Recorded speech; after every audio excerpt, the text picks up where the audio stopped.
We know some colligative properties like elevation in boiling point, which is equal to Kb into W2 by M2 into W1 to 1000. Similarly, delta Tf, that is depression in freezing point, is equal to Kf into W2 over M2, W1 into 1000. Similarly, pi equal to CRT, and relative lowering in vapor pressure is equal to mole fraction of solute. All these properties are applicable only if solute is non-electrolyte. Solute is non-electrolyte. But Van 't Hoff scientist थे. In 1880 he realized that in case of electrolytic solute, means if solute is electrolytic type solute अगर हम ले रहे हैं, then it may associate or dissociate. Then these formulas wouldn't give accurate value of molar masses, because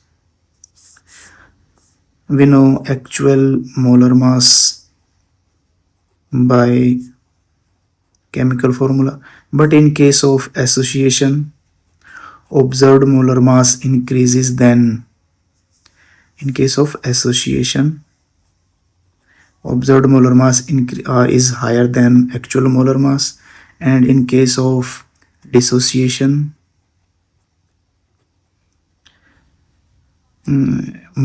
observed molar mass decreases than actual molar mass, is lower than calculated molar mass. This is calculated molar mass. Van 't Hoff ने realise किया कि association के case में observed molar mass ज़्यादा आएगा from this two these colligative, using these colligative properties, like observed molar mass का formula किसी भी फॉर्मूले से हम कैलकुलेट कर सकते हैं. सपोज हम फर्स्ट फॉर्मूला लेते हैं elevation in boiling point. We have Kb into W2 over delta Tb into W1 into 1000. इस तरह से जो हम मोलर मास कैलकुलेट करेंगे वो होगा ऑब्जर्व्ड मोलर मास और कैलकुलेट और एक्सपेरिमेंटल मोलर मास. बट क्योंकि इनकी वैल्यू इंक्रीज कर रही है, सो वैन 't Hoff ने रियलाइज़ किया कि एसोसिएशन के केस में क्योंकि ऑब्जर्व्ड मोलर मास की वैल्यू ज़्यादा आ रही है, सो एक आई फैक्टर इंट्रोड्यूस किया जाए जो कि इसकी वैल्यू को डिक्रीज कर दे. मीन्स एसोसिएशन के केस में आई must be less than 1 so that observed molar mass can be reduced to actual molar mass. Similarly, in case of dissociation, क्योंकि observed molar mass कम आ रहा था, तो Van 't Hoff ने realise किया कि एक आई फैक्टर इस तरह से इंट्रोड्यूस किया जाए जो ऑब्जर्व्ड मोलर मास की वैल्यू को इंक्रीज कर दे ताकि हमें एक्चुअल मोलर मास मिल जाए. So i must be greater than 1.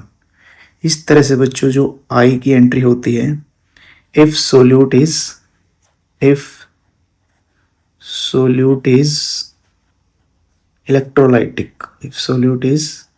Electrolytic means solute undergo association और dissociation, then all this formulas changes. Here सभी फॉर्मूलाज में आई की एंट्री हो जाएगी. I into this, i into this, i into this. Van 't Hoff factor. ये तो हमने realise किया कंसेप्ट कि वैन 't Hoff फैक्टर कैसे इंट्रोड्यूस हुआ. अब बाय डेफिनेशन हम जानेंगे कि वैन 't Hoff फैक्टर होता क्या है.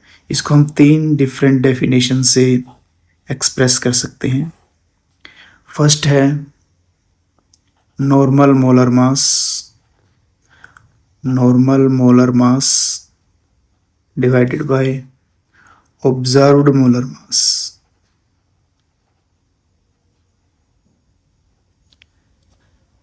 Again, colligative properties के सेंस में कहें तो because colligative properties are inversely proportional to molar mass, so observed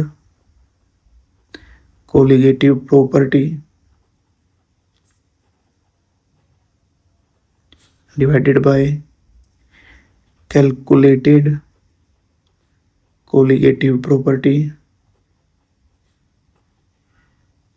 और अगर हम पार्टिकल्स की सेंस में कहें तो number of particles after association और dissociation divided by number of particles before association और डिसोसिएशन। तो इस वे से 3 डिफरेंट वे में हम वेंटो फैक्टर आई को डिनोट कर सकते हैं। बट प्रॉब्लम आती है न्यूमेरिकल्स में कि हम कैसे रियलाइज करें, कैसे समझें कि कौन सा नॉर्मल मोलर मास है, कौन सा ऑब्जर्व्ड। नॉर्मल मोलर मास को बच्चों एक्चुअल मोलर मास भी कह सकते हैं हम, और theoretical molar mass, all these terms are same. और इसको हम कैलकुलेटेड मोलर मास भी बोल सकते हैं। Calculated molar mass means MC। Similarly observed molar mass को हम एक्सपेरिमेंटल डिटरमाइंड मोलर मास भी कहते हैं। Experimentally determined molar mass. बात आती है नॉर्मल मोलर मास कौन सा है। जो मोलर मास हम केमिकल फॉर्मूलेज की हेल्प से फाइंड आउट करते हैं। Suppose acetic acid CH3COH, 2 carbons, 4 hydrogen, 4 into 1, 2 oxygen, that is 2 into 16 equal to 60 ग्राम पर मोल। तो इस तरह से जो मोलर मास आता है किसी भी सोल्यूट का, वो नॉर्मल मोलर मास होता है using atomic masses of different atoms in chemical formula. But जो मोलर मास हम किसी कोलिगेटिव प्रॉपर्टीज की हेल्प से फाइंड आउट करते हैं, जैसे M2 is equal to, suppose we take depression in freezing point, so M2 is like delta TB delta TF W1 into 1000। तो इस तरह से जो मोलर मास हमें मिलेगा using colligative properties, this is called observed molar mass. Similarly colligative properties में भी suspense रहता है। तो जो वैल्यूज डायरेक्टली क्वेश्चंस में गिवन होंगी, डायरेक्टली गिवन इन क्वेश्चंस, जैसे KF डेल्टा TB या डेल्टा TF की डायरेक्ट वैल्यूज अगर क्वेश्चंस में गिवन है तो वो ऑब्जर्व्ड कोलिगेटिव प्रॉपर्टीज कही जाएंगी। सिमिलरली कैलकुलेटेड कोलिगेटिव प्रॉपर्टीज होंगी अगर हम उनको फॉर्मूलेज की हेल्प से फाइंड आउट करते हैं, जैसे delta TB is equal to KB into M और delta TF equal to KF into M, because KB and M can be find out from given data और यूजिंग कॉन्स्टेंट, दिस कॉन्स्टेंट्स में भी given. तो इस तरह से delta TB की value suppose इस फॉर्मूले से कैलकुलेट की जा रही है तो उसे कैलकुलेटेड कोलिगेटिव प्रॉपर्टी कहेंगे, और अगर डायरेक्ट क्वेश्चंस में गिवन है then we call it as observed colligative properties. Similarly, we have some we have some solutes like NaCl which may dissociate like this, Na positive plus Cl minus. These solutes are electrolytic, means they may be associate। और अगर हम assume कर रहे हैं there 100% dissociation, if there dissociation is 100%, then what is there van't of values. So NaCl 1 + 1 that is 2, I values होगी इसकी 2।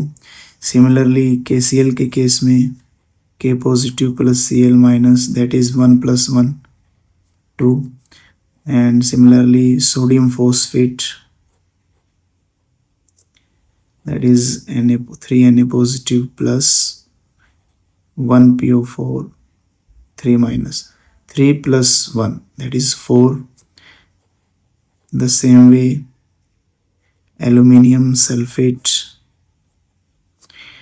Al3 positive, 2Al3 positive plus 3 sulfate ions, so 2 plus 3 that is 5. इस वे से Vento factor हम calculate कर सकते हैं if an electrolytic solute is undergo 100% dissociation. Thanks. Video को like और शेयर करें, चैनल सब्सक्राइब करें.